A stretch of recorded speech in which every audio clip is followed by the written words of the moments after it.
Ele acendeu o fogão e, com a fumaça subindo e os pássaros cantando, finalmente sentiu o calor de casa.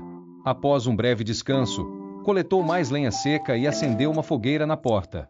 Com o fogo forte, espalhou a neve do telhado para integrá-la ao ambiente. Em seguida, encontrou galhos de cedro e os distribuía cuidadosamente pelo abrigo.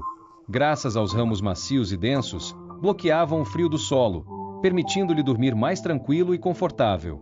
Finalmente, colocou um cobertor quente, completando o abrigo.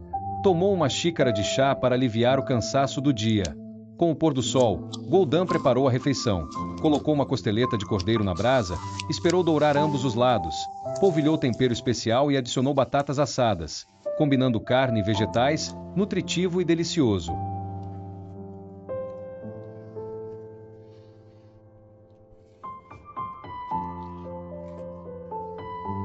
Depois, Gul'dan leu um livro durante raro lazer.